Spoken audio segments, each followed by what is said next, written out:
decreto acha-se no Salmo 2, verso 7, e outros textos também.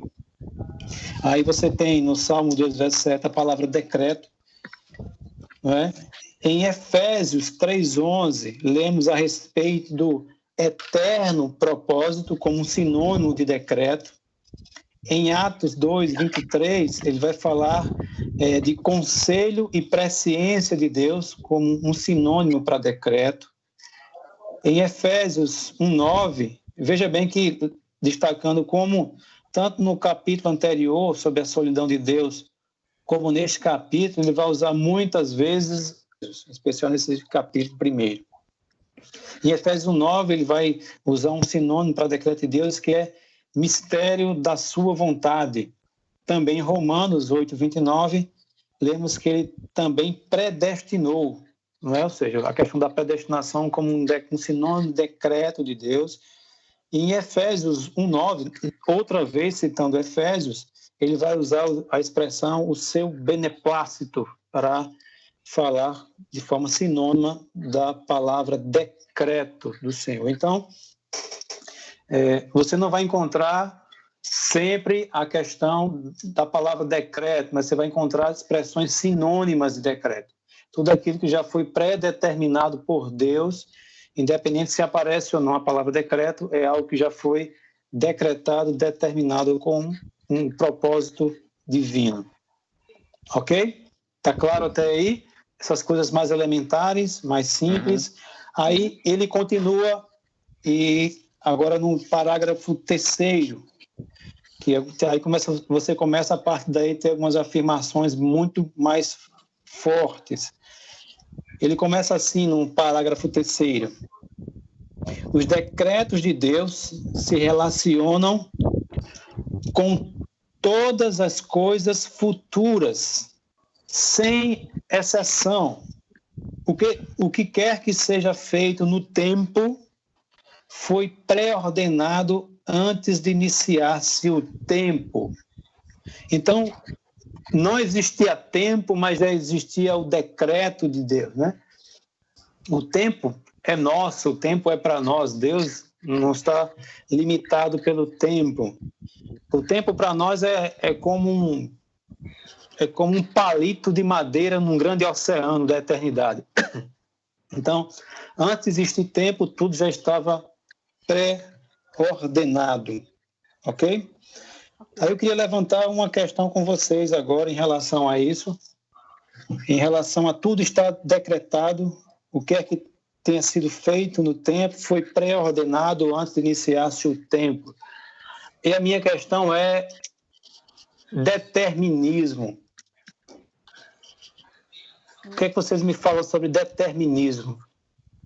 Sara, eu vou elencar. Você primeiro, Sara. Me fala sobre determinismo. O que é que tu acha? Tudo está amarrado de certa forma que não há liberdade, porque tudo já está determinado. Isso é para catucar um pouquinho a mente, viu? Tá. Então, determinismo, nesse contexto do digital agora, que a gente está lendo agora, porque, assim, tem no colégio de estudo outras coisas, tipo, determinismo biológico, essas coisas, mas a gente não está falando disso. A gente está falando dessa questão de que Deus, ele já decretou o futuro de todas as coisas, e, portanto, a impressão que passa é como se as pessoas, elas não tivessem, tipo, suas liberdades individuais. Tipo, como se elas estivessem presas totalmente, tipo, elas não têm escolha. Eu acho que é o seguinte, tem toda aquela questão da soberania de Deus versus a minha responsabilidade como ser humano, sabe? Então, eu acho que se encaixa mais ou menos assim, que, tipo, Deus, ele realmente, ele já predeterminou todas as coisas e ele já tem todo o futuro de todas as coisas assim, na sua mente, está tudo determinado já. Mas isso não é algo para a gente usar como desculpa. Tipo, por exemplo, tem aquele pessoal que diz assim, não, mas quem vai ser salvo, Deus já determinou, então não precisa ser, tá ligado? A gente vai lá pregar para a pessoa. Tipo, algumas pessoas se usam isso para poder, tipo, descansar e não fazer muita coisa, sabe? Eu acho que a gente tem ciência dessas coisas, mas tipo, a gente vai ser instrumento por Deus, por isso, sabe? É tipo isso. Concluiu? Concluí. Pedro, quer falar alguma coisa, Pedro? Se você confia na onisciência de Deus, eu acho que faz sentido você confiar na predestinação. A predestinação é basicamente Deus, na minha visão, é Deus escrever o livro, que é o universo, e ele saber como o livro termina. E assim, como ele escreveu o livro, é meio inocente você achar, não, mas ele não sabe quem vai, isso depende das nossas atitudes. E no fim das contas, Deus tem ciência de tudo que vai acontecer. Isso não quer dizer que a gente saiba. E o comando que ele deu pra gente foi: vá e pregue para toda criatura. Então, isso não justifica a gente de pensar, eu não vou pregar para essa pessoa porque ela não é predestinada. Quem é você para dizer isso? Então, eu vejo muitas pessoas que não acreditam em predestinação achando que isso é de certa maneira, uma desculpa que alguns crentes usam para não evangelizar, o que nunca foi verdade. Então, sim, eu creio na predestinação pelo simples fato de que Deus sabe. A gente que não sabe. E nosso dever é pregar, não é questionar essas coisas. Assim, concluiu, Pedro? Sim. Não, ok, tranquilo. Vamos lá. Daniel, quer falar alguma coisa, meu irmão? Certo, eu vou falar aqui. Uma coisa que a gente não pode confundir é predestinação com presciência. Não sei se você vai chegar nesse ponto. Mas... Vamos sim, lá na frente a gente vai falar. Acho que na parte. Posso dar spoiler? Ou... Não, mas. Não pode! Nesse caso, quanto mais melhor, porque vai só massificar na cabeça. Lá na última página dele, justamente no penúltimo parágrafo, soberania e presciência. Mas pode falar, Daniel. Fala aí, meu irmão. Certo, então, a presciência é quando você diz que tal coisa ela está predestinada porque Deus já sabia que ela ia acontecer. Então, é como se nesse sentido ela está predestinada, né? Então, Deus sabe o que vai acontecer, então aquilo vai acontecer porque Ele já sabe. Que é diferente da predestinação, que a predestinação verdadeira é que Deus ele decretou que aquilo acontecesse. Então, por exemplo, aquela pessoa não vai ser salva porque Deus ele sabia que ela ia crer, sabia que de alguma forma aquilo ia dar certo. A pessoa foi salva porque Deus ele quis que ela fosse salva. Então ele tem uma ação ativa de Deus. A presciência é como se fosse uma ação passiva. Né? Isso, exatamente. E o determinismo, ele muitas vezes ele é visto assim, de uma forma que é como se anulasse a responsabilidade do homem. Né? Então é preciso equilibrar. Deus ele é soberano, né? Ele tem os seus decretos, seus decretos irão se cumprir, mas aquilo que Deus determinou não anula a responsabilidade do homem. Então o homem ele é culpado por seus atos, ele é culpado por seus pecados, ainda que a história esteja nas mãos de Deus e esteja no controle de Deus. Isso não tira a culpa do homem pelo que ele fez. Exato. Conclui, Daniel. Ok. Voltando na questão do determinismo, uma das coisas iniciais que a gente tem que pensar sobre isso é a nossa fé, a nossa orientação. A orientação para a nossa fé, ela emana da Escritura, não é? A nossa fé não é orientada por questões filosóficas nas várias áreas do determinismo, né? Há áreas de determinismo. A nossa fé ela é orientada pela Escritura, não por debates filosóficos, esse ou aquele outro, aqueles outros. Então, de forma muito simples, quando você olha para a Escritura, você vê as duas coisas andando de mãos dadas, de lado a lado. Você vê determinismo bíblico, vou usar esse termo, tá certo? E você vê liberdade humana também concordam comigo. Se você olhar toda a Escritura, ela tem essa característica. Você não tem robôs, você tem homens escolhendo, ao mesmo tempo que você tem o Senhor Deus com seus decretos determinando as coisas. Isso a gente vai ver lá na frente, no parágrafo à frente, lá no finalzinho, que vai falar justamente sobre a soberania de Deus e a responsabilidade humana. A gente vai dar uma palavrinha sobre isso. Ok? Então, determinismo. Como a nossa fé é orientada pela Escritura, a Escritura fala acerca dessas coisas. Mas não anula a soberania e não anula a responsabilidade humana. As duas coisas vão andar lado a lado. Tranquilo? Tudo bem? Que alguém pode questionar. Bom, isso aqui não é uma questão filosófica, não. É uma questão de fé nossa. Então, a gente se guia pela Escritura, porque dela saem as orientações para a nossa vida, para a nossa caminhada na fé. Ok? Vamos falar agora sobre, ainda dentro esse terceiro parágrafo, sobre a amplitude dos decretos de Deus, né? Quais áreas ou onde Deus tem decretado as coisas. Aí no parágrafo você vai ter, nessa primeira oração aqui do parágrafo, o seguinte: o propósito de Deus, o seu decreto, né? Dizia respeito a todas as coisas. Quais? As grandes e as pequenas, as boas e as más. E a última oração do parágrafo você vai ter assim: o decreto de Deus é tão abrangente como o seu governo, estendendo-se a todas as criaturas e a todos os eventos. Essa é a amplitude e a abrangência dos decretos de Deus.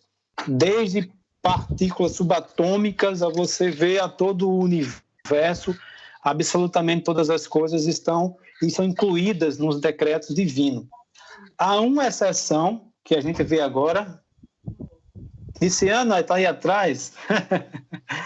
Há uma exceção aqui que é muito interessante, que é na parte central do parágrafo. Ele diz assim: conquanto com referência a estas, as coisas más, boas e más, não é?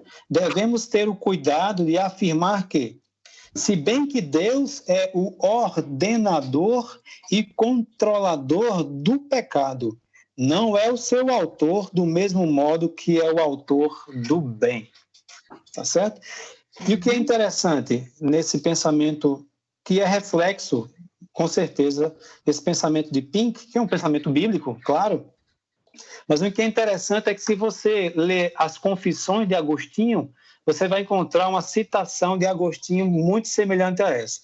E eu tinha lido e tinha notado nas Confissões, quando eu li esse texto eu lembrei justamente disso. Eu anotei aqui nas notas do texto, diz assim: olha só o que é que Agostinho diz, veja como é semelhante. Ele diz o seguinte, dizendo Agostinho: Senhor, meu Deus, ordenador e criador de tudo que existe, com exceção... Deixa eu abrir aqui novamente que fechou. Pronto. Senhor meu Deus, ordenador e criador de tudo que existe na natureza, com exceção do pecado, de que és apenas o seu regularizador. Deus que sustenta para que a coisa não apodreça tão mais rápido como poderia. Romanos capítulo 1 fala sobre isso. Eu estou aqui. Oi, Sara.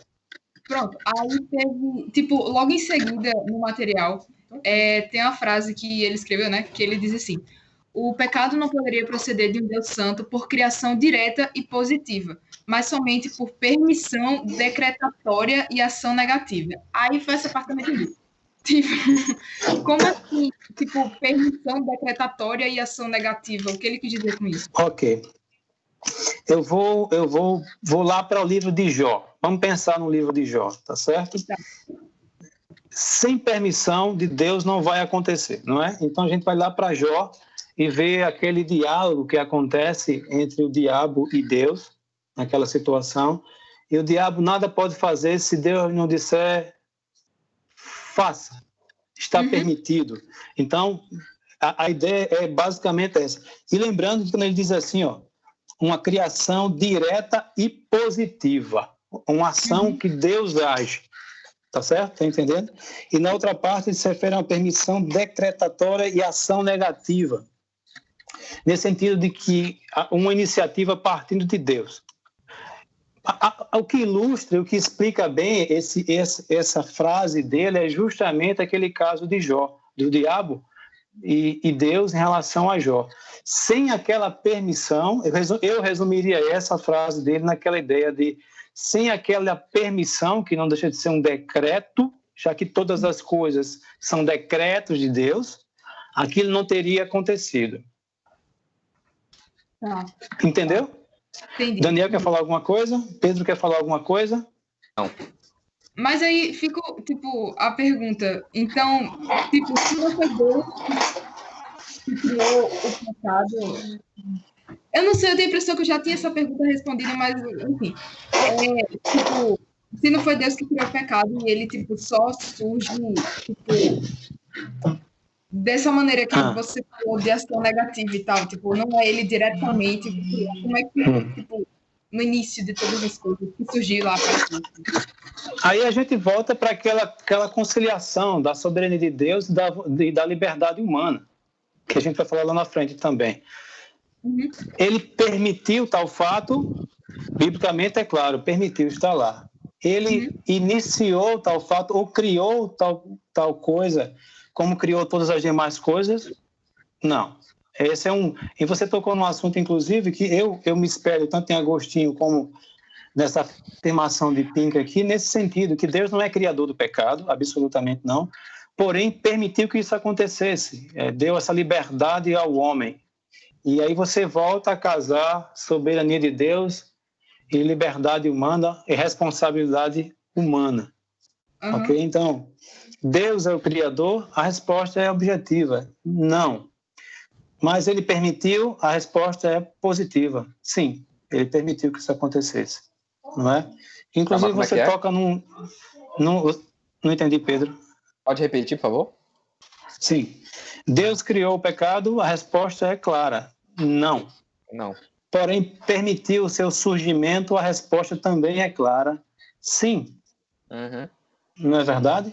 Então, assim, da minha concepção, ou não da minha concepção, seria até a arrogância da minha parte, mas pensando com outros pensadores sobre isso e concordando com eles, subindo nos ombros desses pensadores, o que acontece é essa permissão de Deus em relação ao surgimento do pecado, mas Deus é o controlador disso.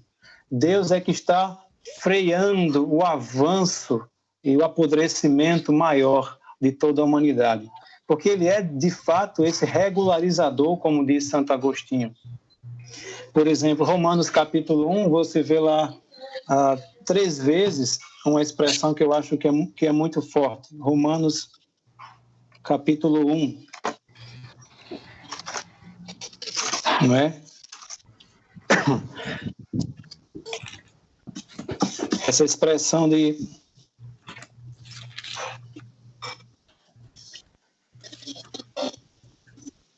isso vai surgir algumas vezes, que é a ideia de que Deus...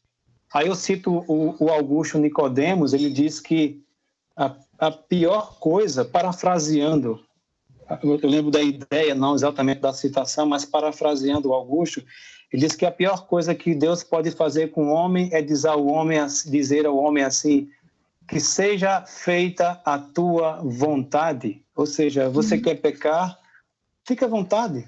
Eu agora vou tirar o pé do freio. Você fique livre para fazer o que você quiser. Ele diz que isso é a pior coisa que Deus poderia fazer com o homem, é deixar o homem entregue a si mesmo.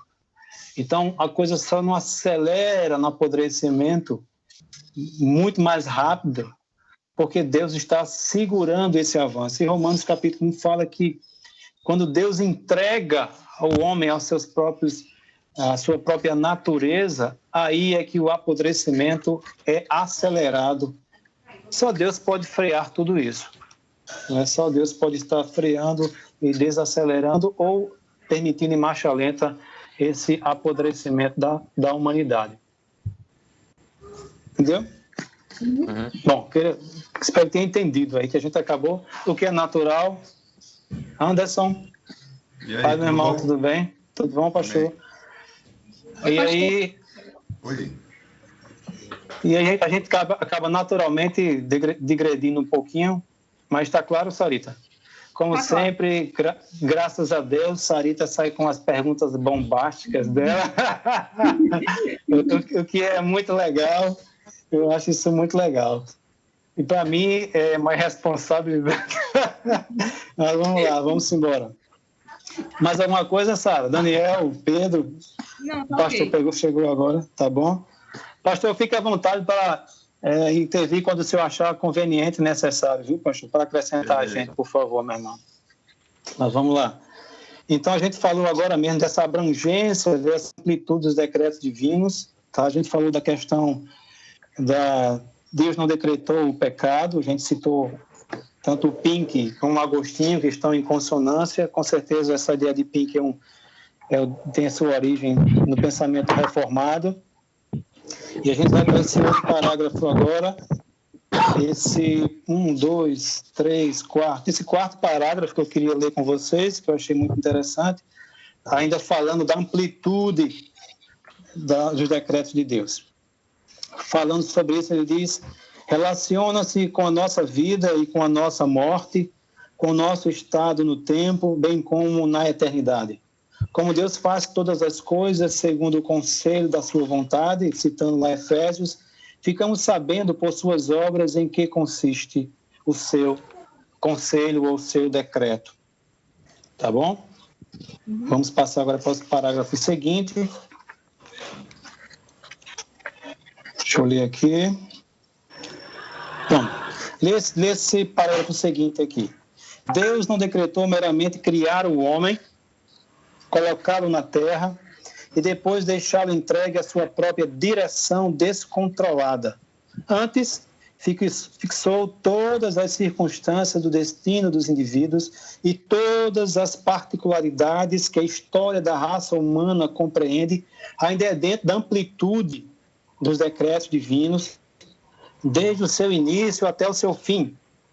Questão temporal. Ele não decretou simplesmente o estabelecimento de leis gerais para o governo do mundo, mas dispôs a aplicação dessas leis a todos os casos particulares. Os nossos dias estão contados, como contados estão os cabelos da nossa cabeça. Fantástico isso, concordam comigo? Sim. Podemos entender a extensão dos decretos divinos pelas distribuições providenciais mediante as quais eles são executados.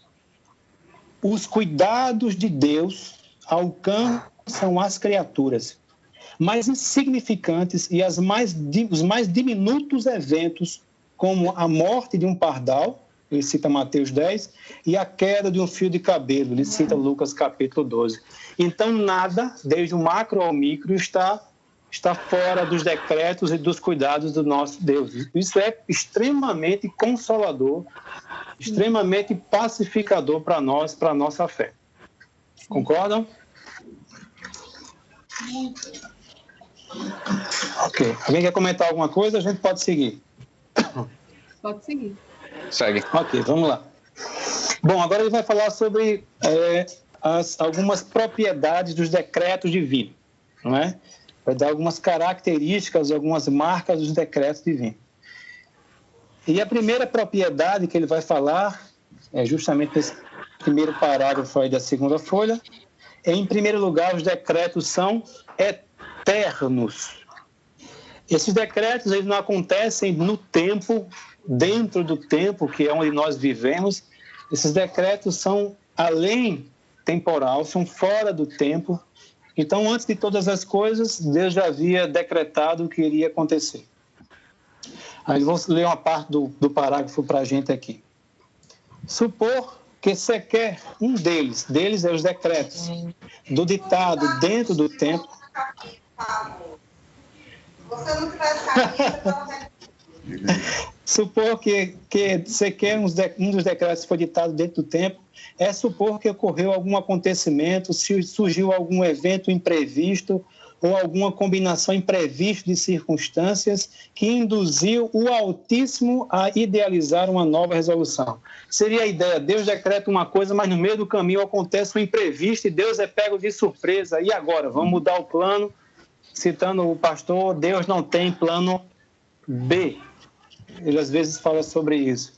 Então, o que aconteceu, o que foi decretado, vai acontecer independente de qualquer coisa, porque já foi decretado fora do tempo, foi decretado na eternidade. Por isso que o decreto de Deus, uma de suas características é que os decretos são eternos. Deus não vai ser pego de surpresa em momento nenhum. Ok? Tá claro? Uhum. Ok. Se alguém quiser falar alguma coisa, fique à vontade. Vamos continuar. Segunda propriedade, se encontra aí no segundo parágrafo da segunda página. Em segundo lugar, os decretos de Deus são sábios. A sabedoria é evidenciada na seleção dos melhores fins possíveis e dos meios mais apropriados para cumpri-los. Pelo que conhecemos os decretos de Deus, é evidente que lhes pertence essa característica. Além de serem eternos, que foram decretados antes do tempo, da fração tempo onde nós vivemos, foram decretados na eternidade, os decretos também são fruto da sabedoria divina. E quem pode comparar-se à sabedoria divina?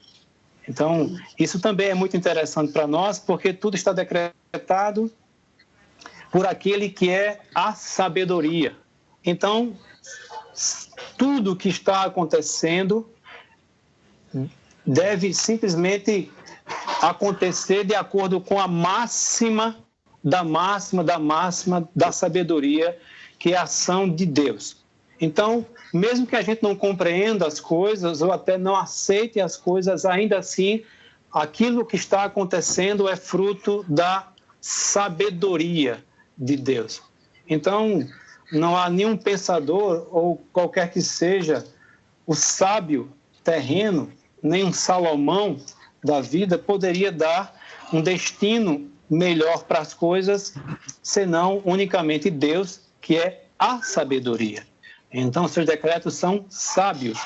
Mesmo que não entendamos algumas coisas, ou que não aceitemos algumas coisas, ainda assim a gente pode descansar e pensar: foi Deus, a sabedoria, o Senhor sábio, absoluto em sabedoria, quem criou aquilo. Então, se aquilo foi feito e decretado por Ele, com certeza é o melhor que poderia ser feito.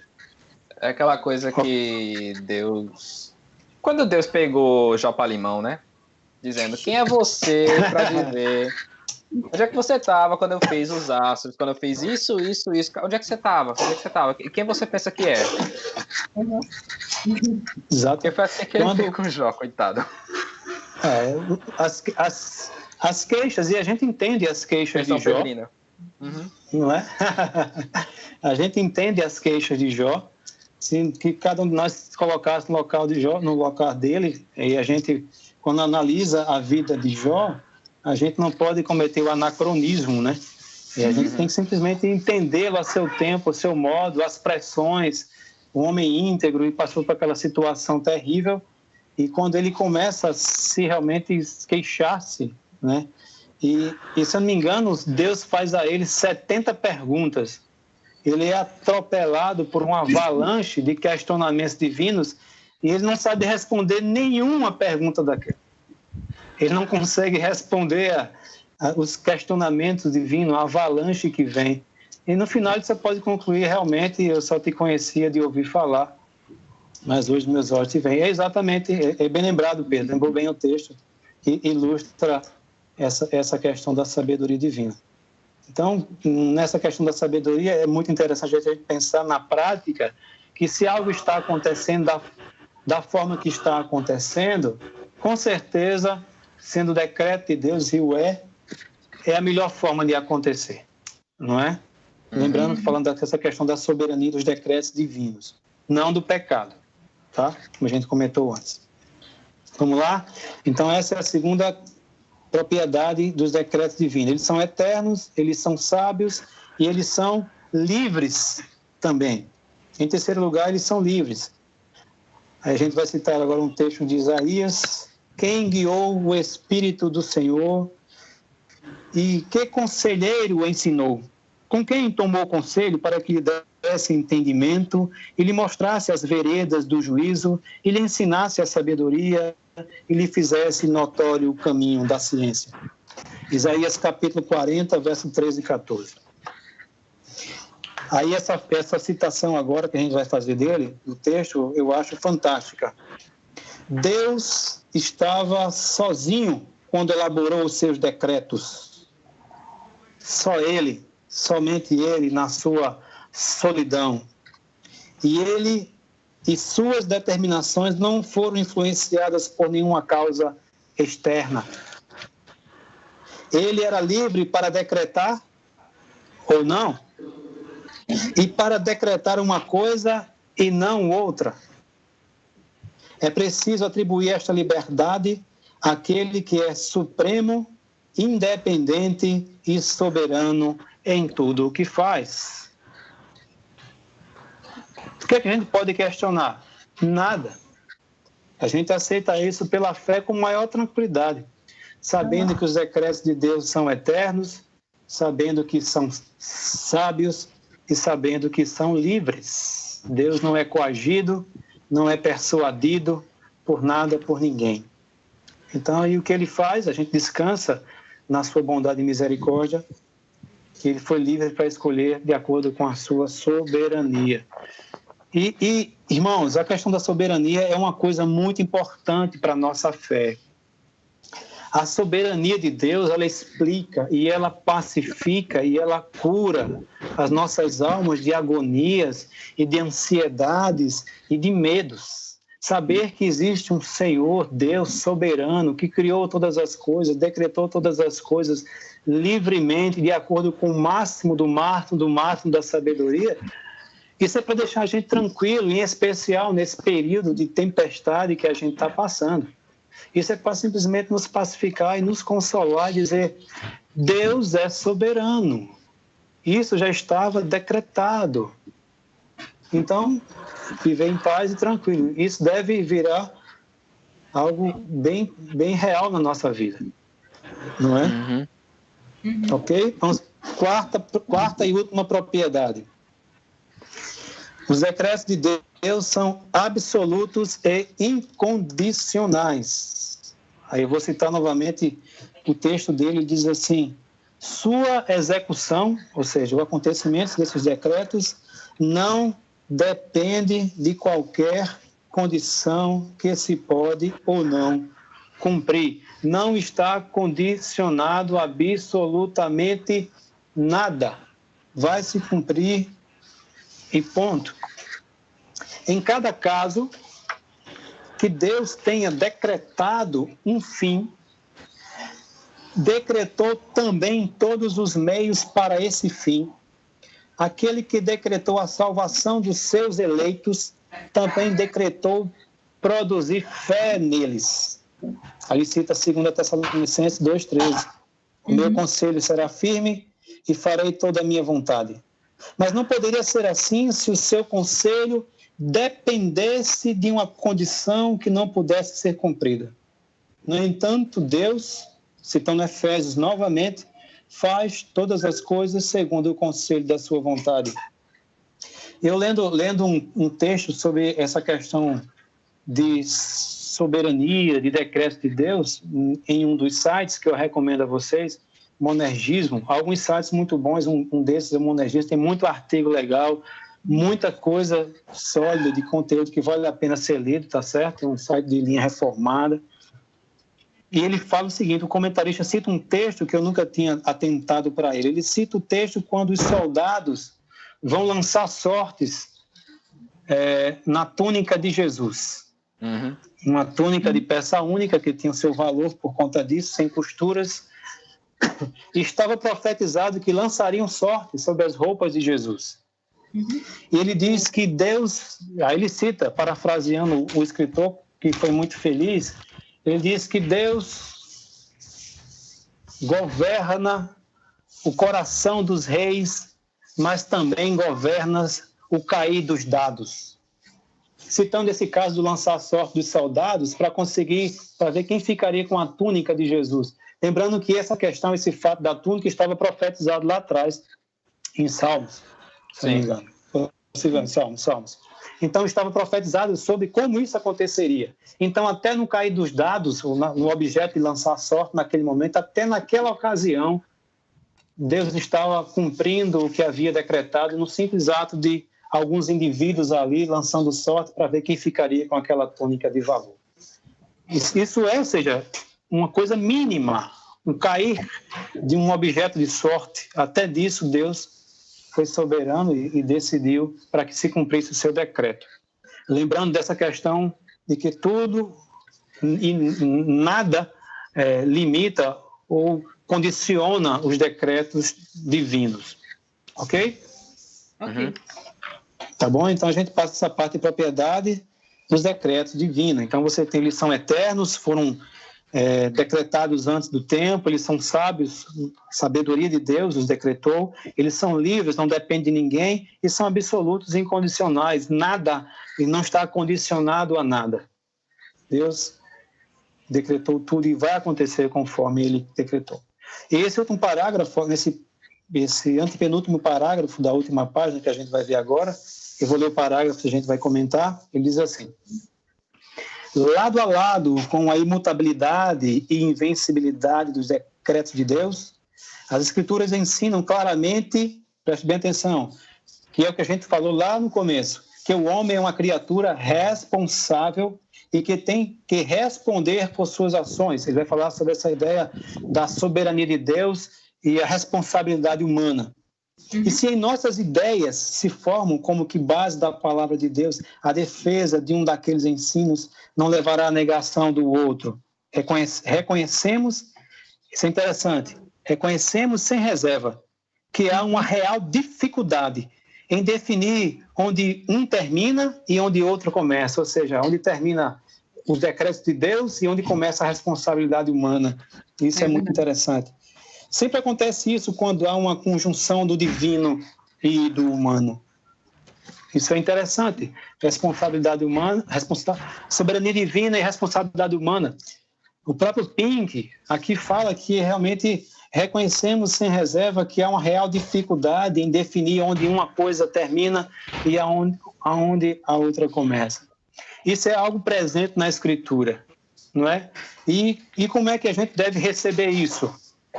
A última frase do parágrafo vai dizer como é que a gente deve receber isso, mais ou menos o que Daniel falou na última aula. A gente citou uma frase de Menezes sobre isso. Diz assim: mistérios profundos são estes, mas a fé os recebe sem contestação. Esse é um assunto que por muito tempo, os homens, os estudiosos, têm buscado conciliar entre a soberania de Deus e a responsabilidade humana. Então, pesquisando sobre isso, eu fui ler um cara aqui, o Anthony Huckman, Salvos pela Graça, até foi indicação do pastor aqui. Comprei sua indicação, pastor. O Anthony Huckman. É verdade. E quando eu estava lendo esse...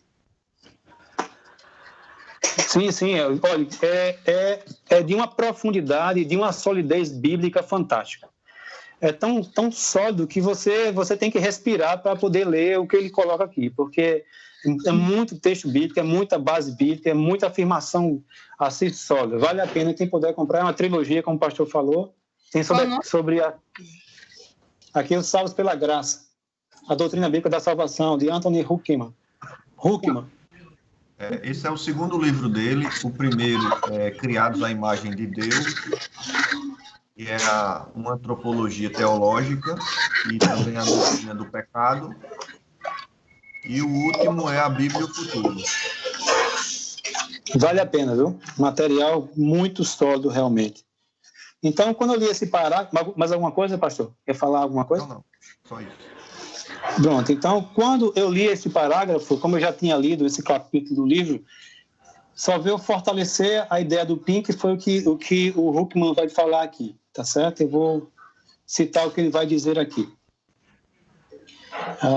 Ele vai chamar de falando sobre essa soberania divina e responsabilidade humana, ele vai dizer o seguinte: essa combinação de total dependência e liberdade de decisão constitui o mistério central do homem. Diz que isso é um grande mistério, né? E casa com o que Pink falou aqui no final desse primeiro parágrafo da última página. E vai dizer mais à frente aqui o seguinte: esse assunto, soberania de Deus e responsabilidade humana, é apenas uma dentre muitas que a Bíblia contém, uma das grandes questões que ele cita, né? Ele diz que aí há um mistério que não podemos esperar que seja resolvido neste mundo. Ou seja, você vê um indivíduo com calibre desse, e você vê o Pink também afirmando algo semelhante. Então, eu não vou escacaviar uma coisa que os indivíduos gigantes, teologicamente, já tentaram escacaviar e chegaram à conclusão de que disseram: é mistério. É um mistério isso. Então, se o indivíduo já entrou numa trilha, foi lá no máximo da trilha do conhecimento, e eu estou chegando no começo da trilha, a fase do Pink, que eu acho que resume bem: mistérios profundos são estes, mas a fé os recebe sem contestação, lembrando a feliz frase de Daniel na aula passada, que a gente colocou lá no chat. Valeu? Então, soberania de Deus, incluindo seus decretos, estão dentro da soberania de Deus, e responsabilidade humana, pela fé a gente recebe tranquilamente. E eu não vejo, não tenho nenhum problema em relação a isso, recebo com maior tranquilidade. Né? Concordam? Alguém quer falar alguma coisa?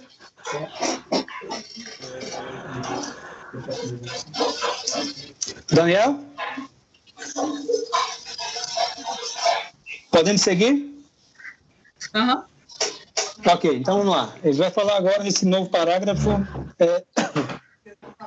Aí, aquilo que Daniel deu spoiler lá na frente sobre presciência de Deus. Diz assim: tem-se assinalado muitas vezes no passado que toda objeção contra os decretos de Deus aplica-se com original intensidade contra a sua eterna presciência. Se Deus decretou ou não todas as coisas que acontecem, ele citando alguém, um pensamento dele para criticar, aqueles que admitem a existência de Deus reconhecem que ele sabe de antemão todas as coisas. Pois bem é evidente que se ele conhece de antemão todas as coisas, ele as aprova ou não aprova. Isto é, ou quer que se realize ou não. É a questão da soberania e da presciência de Deus. Quem se escora na ideia da presciência usa essa ideia de, bom, Deus já sabe o que vai acontecer, então de antemão ele já vai preparar a coisa, que ele já vai preparar uma solução, ou já vai preparar, orientar alguma coisa, ou decretar alguma coisa baseada no que ele já sabe. Ok? Essa é a ideia também arminiana, não é? Para conversão, para fé, etc., e para eleição, tá? Então, essa ideia de presciência e soberania de Deus, elas se chocam. Há pessoas que, lembrando que Daniel falou lá no começo, né, sobre a soberania de Deus e a presciência. Então, em relação à presciência, pessoas afirmam que Deus decreta as coisas porque ele já sabe o que vai acontecer, então, de antemão, ele se adianta aquilo para decretar conforme ele quer. O que esse texto de Pink censura isso, critica isso, que os decretos de Deus não são baseados na presciência de Deus, mas os decretos de Deus são baseados na sua soberania. E é assim que nós cremos e entendemos também. Ok? Soberania e presciência, está claro? Daniel, quer acrescentar alguma coisa?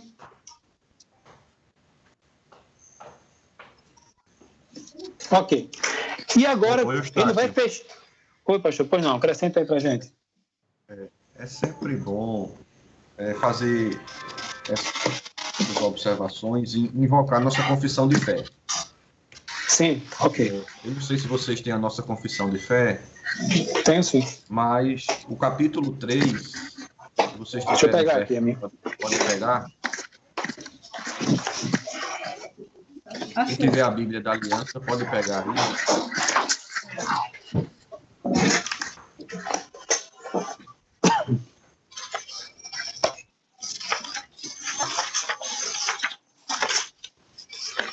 capítulo 3, seção 2. Capítulo 3. Pronto. Seção 2. Capítulo 3 trata dos decretos.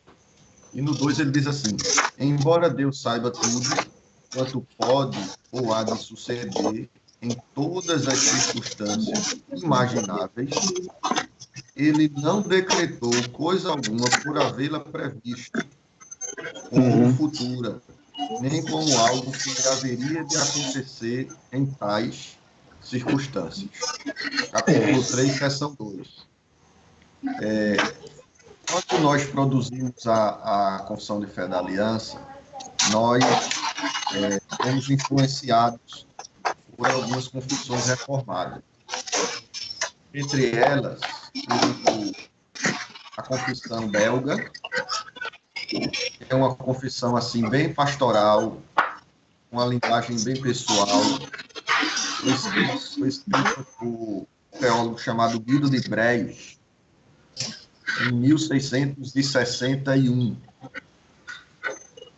Usamos também a confissão de fé batista, os batistas ingleses, e eles são reformados, diferentemente dos batistas brasileiros. E também a confissão de Savoy e Westminster. Então, essas confissões foram influenciadoras da nossa.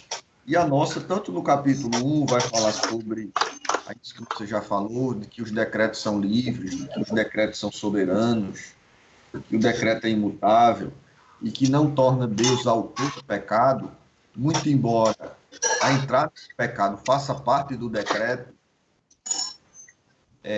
mas o decreto permissivo e não decreto onde alguns teólogos chamam de vontade decretatória, muito embora o pecado fosse livre a sua chegada, mas a certeza era garantida. Depois a gente pode até conversar um pouquinho mais sobre isso, e aí surgem duas opiniões, mesmo no ciclo reformado, que são chamados infralapsariano e supralapsariano, que vai falar aí sobre a ordem do decreto. Se a predestinação é dupla ou não, ou seja, Deus predestina só os eleitos ou Deus predestina os reprovados também. Então, é uma outra discussão que tem aí na doutrina do decreto. Mas aqui, eu queria só acrescentar, colaborando aí com a sua fala, que a base do decreto não é a presciência, é a sua vontade soberana.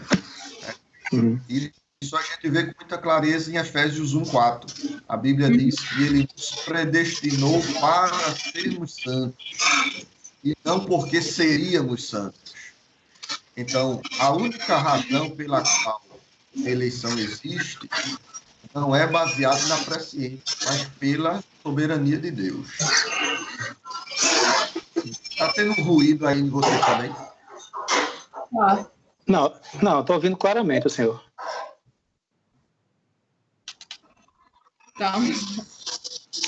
Tá tendo ruído, sim. Tá, no meu caso, não. Posso desligar o microfone. Então, Eustáquio, você está orando mais do que a gente.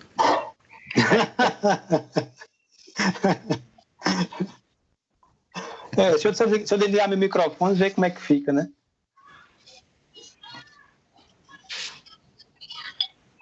Não é você, não.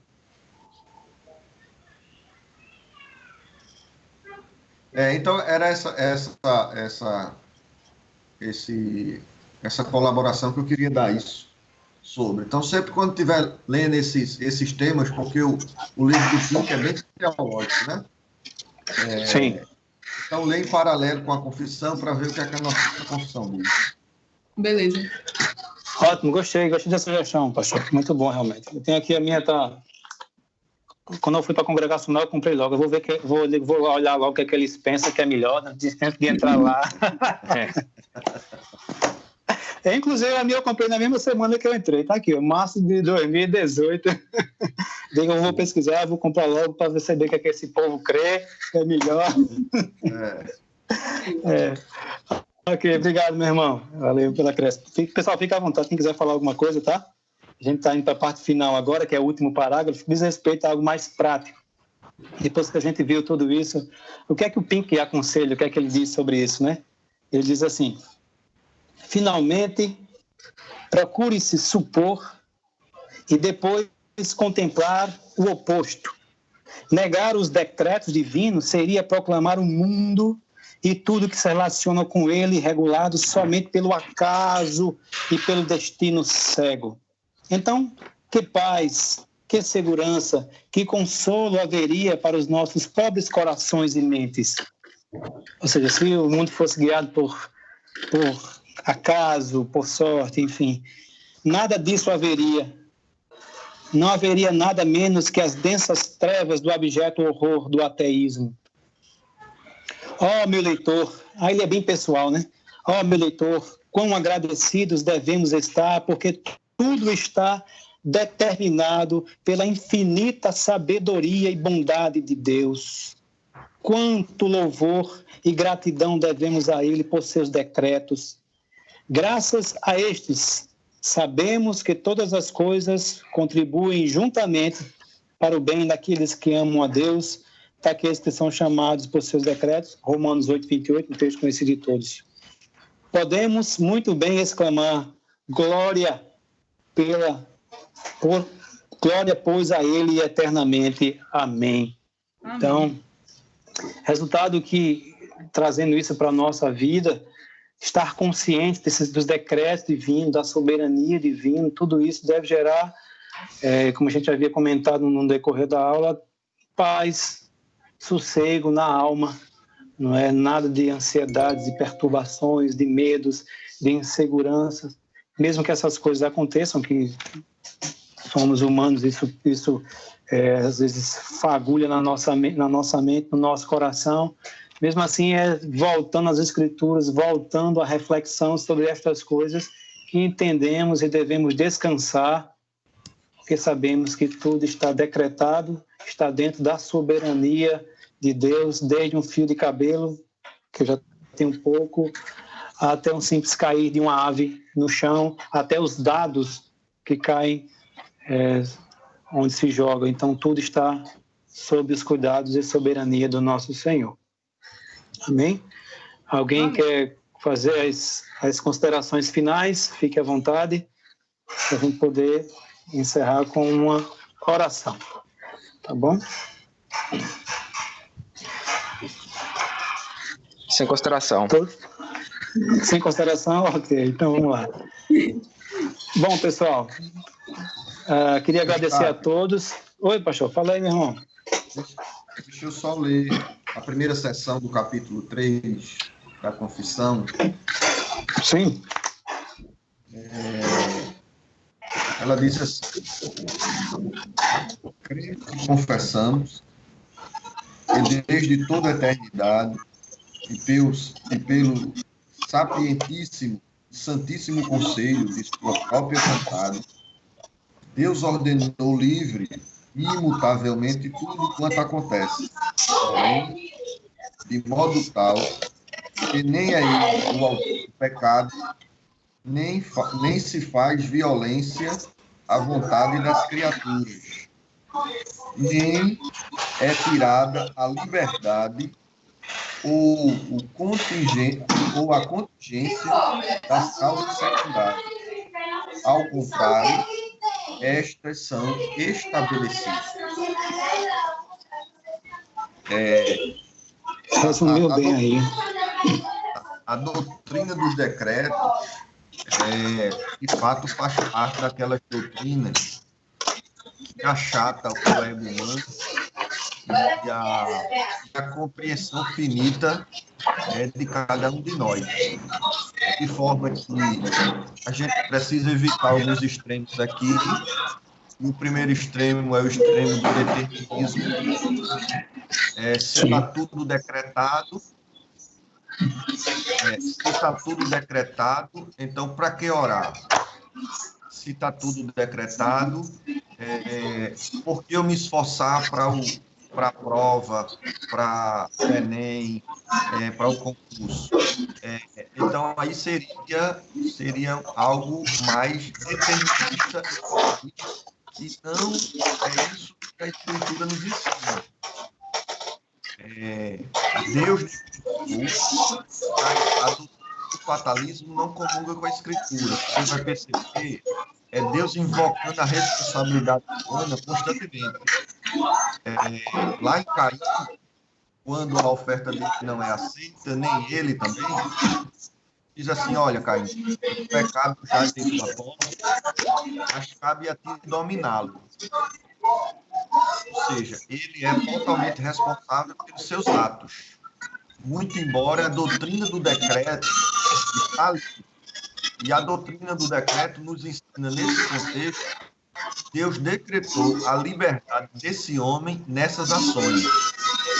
Agora, uma coisa que é muito comum a gente escutar, esse ato de liberdade não significa livre-arbítrio. Teologicamente falando, livre-arbítrio na humanidade. Vocês estão escutando? Sim.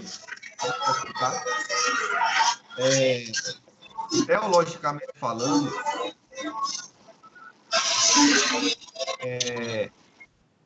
o livre-arbítrio ele foi exercido apenas por Adão e Eva e Cristo, como segundo Adão. Então, nós não temos livre-arbítrio. O que é o livre-arbítrio, teologicamente falando? É a liberdade que o homem tem de pecar, de se dirigir ao pecado ou não. E esse ato de liberdade, só quem tem na humanidade foi Adão, que ele, muito embora a doutrina do decreto nos ensina que o pecado era uma certeza à sua entrada, entretanto, ele era totalmente livre para dizer não. Como é que se explica isso? Sei não. Eu só sei que é assim. A teologia do Chicó, né? Como é que foi isso? Sei não, só sei que é assim. Então, o que nós temos hoje, essa liberdade de escolher o curso A, o curso B, a camisa azul, a camisa vermelha, isso não é livre-arbítrio. Isso a teologia reformada chama de livre regência. É a liberdade que temos de usar esse modelo de óculos ou outro modelo. O livre-arbítrio compete somente ao Éden, porque depois do Éden, depois de Gênesis 3, o homem não é livre mais para não pecar sempre. E aí João vai dizer que aquele que não tem pecado, aquele que diz que não tem pecado é mentiroso. Muito embora a gente tenha a liberdade, e aí eu não posso usar do determinismo para dizer, não, eu pequei porque estava determinado. Não, a ideia não é essa. A ideia eu sou livre para não pecar, mas é impossível não pecar, e em forma geral agora, nessa vida. E aí a confissão de fé vai expor isso aí, né? Ela, um outro ponto que a gente pode até pensar depois, ou vocês quiserem acionar, é quanto à dupla predestinação. No meio reformado existe a discussão se a predestinação é dupla ou não. E isso a gente chama de infra e supralapsariano. A predestinação dupla, Sarinha, gostou, Sarinha, do termo aí? Tem massa, viu? É mistério, né? Pode crer. Alguns reformados, eles acreditavam que a predestinação era dupla. E o que é isso? Deus predestinou eleitos e réprobos, que é o termo teológico. Deus predestinou eleitos e reprovados. Então, essa visão se chama infralapsária. A visão supralapsária, ela defende que Deus predestina os eleitos, mas os réprobos, ou seja, os reprovados, Deus entrega ao seu próprio curso, porque todos já estavam caídos. Então, Deus não predestina os reprovados, porque, segundo a visão contrária, se Deus predestina reprovados, Deus se torna indiretamente autor do pecado. Entende? Então, o que é que ocorre? Todos caem em Adão, e aí o decreto também tem uma ordem lógica para isso. Todos caem em Adão, e aí na doutrina da predestinação simples, vou chamar assim, desses todos caídos, Deus elege alguns, e o resto, ele deixa o curso de sua própria vida, porque o resto já tomaram a sua decisão em Adão. Ou seja, Adão nos representou tão bem que pecou. Tá? Então, não seria injustiça da parte de Deus deixar com que pecadores sigam o seu próprio curso, porque eles optaram isso livremente, e olha que interessante, sem a influência do pecado, porque estávamos em Adão. Então aí, de forma simples, a ideia da dupla e da simples predestinação. Houve um silêncio no céu. Pronto. Mais um tema para aprofundar. Essa aí foi uma aula exclusiva para mim agora. Tá bom, pessoal? Isso aí. do pós-graduado. Amém. Obrigado, pastor, pelo acréscimo aí. Fiz algumas anotações aqui para depois fazer umas pesquisas à parte e algumas informações muito interessantes, muito preciosas aí, que deu uma organizada na minha cabeça algumas informações. Alguém quer falar mais alguma coisa, pessoal? Agora é interessante também que depois a gente pode trabalhar a confissão, né? Tem muita coisa interessante aqui, o texto é bem simples, bem agradável de ler, bem objetivo também, e como é uma confissão, é saturado de texto bíblico, então pode ser um tema para depois a gente trabalhar também, capítulo a capítulo, certo? Mais alguma coisa? Vamos orar, encerrar? Pastor, o senhor ora encerrando, por favor, meu irmão? Ora, essa doutrina, amados, tem um livro interessante de um escritor, ele era até aqui de Pernambuco, reitor do Seminário Presbiteriano do Norte, chamado Samuel Falcão. E o Samuel, ele escreveu um livro, e o livro é justamente esse título, Predestinação. E ele defende uma coisa interessante. Ele defende que essa doutrina é uma das doutrinas que é muito profunda. E ele defende que alguns novatos na fé não estão preparados para ela. E aí, já fazendo uma reflexão, no meio reformado, existe muitas vezes uma arrogância por parte de alguns em achar que a salvação está quase pela crença nessas ideias. E que às vezes você pega já um novo convertido e você já quer conversar com ele sobre predestinação, sobre decretos, sobre depravação total, e o camarada tá tomando leitinho ainda. E ele, quando pega um conteúdo dessa substância, ele engasga e começa, às vezes, Eustáquio aí sabe, às vezes no seminário são brigas intermináveis com isso, e olha que a gente está falando de seminarista, que subtende já um certo conhecimento da Escritura. Então, esse é um tema que a gente precisa expor com muito cuidado, em especial aos novos na fé, para que eles não venham se engasgar e dar um revestrez na barriga teológica, né?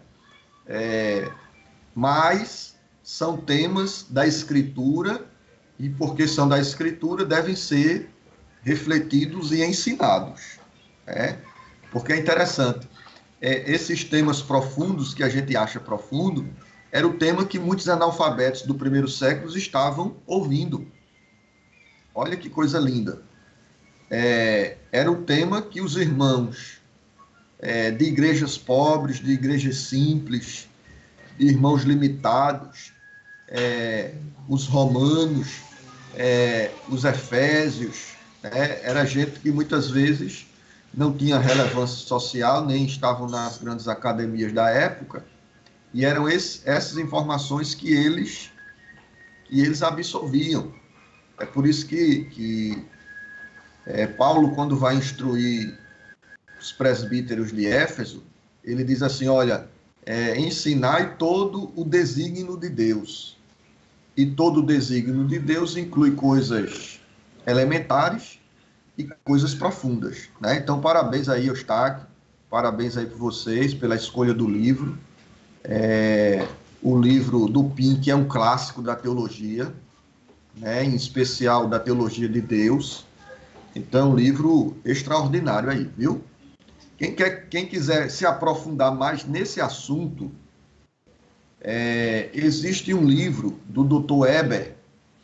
Heber Campos, chamado Ser e os Atributos de Deus. Então, ele trabalha também esse assunto aí de forma muito, muito profunda. O Ser e os Atributos de Deus, do Heber Campos. E sempre é bom ter uma boa teologia do lado, né?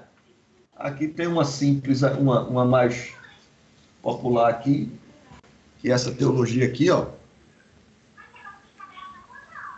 E ela tem uma linguagem muito fácil, muito acessível, Teologia Sistemática do Wayne Grudem. Então, é uma boa teologia. Ela tem uma eclesiologia congregacional e tem uma escatologia que, a meu ver, é a que mais corresponde à ideia da Escritura. Eu tenho sido aí solicitado para fazer uma série de escatologia na igreja. Estou fugindo desse tema já faz 10 anos. Mas agora ele está me perseguindo de novo. Então aí é uma boa dica de escatologia, tá, pessoal? É a escatologia do Wayne Grudem.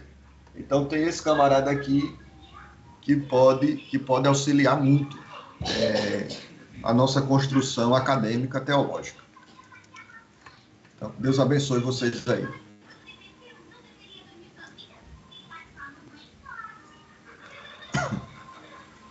O microfone, Eustáquio.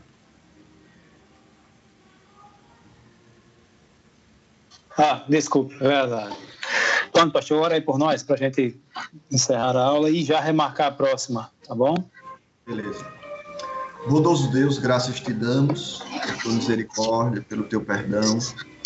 A tua palavra diz, errais por não conhecer as Escrituras, nem o poder de Deus. A tua palavra nos ensina que o meu povo é consumido por falta de conhecimento. Então, ajuda-nos, Senhor, a amar a tua palavra. Ajuda-nos, ó Deus, a desejar, como a criança recém-nascida, deseja o genuíno leite, ó Deus. Então, toma cada um de nós nas tuas mãos. Que o Senhor esteja nos despertando, fortalecendo a nossa fé, pois sem ti nada podemos fazer. É assim que eu te peço e te agradeço, em nome de Jesus. Amém e amém.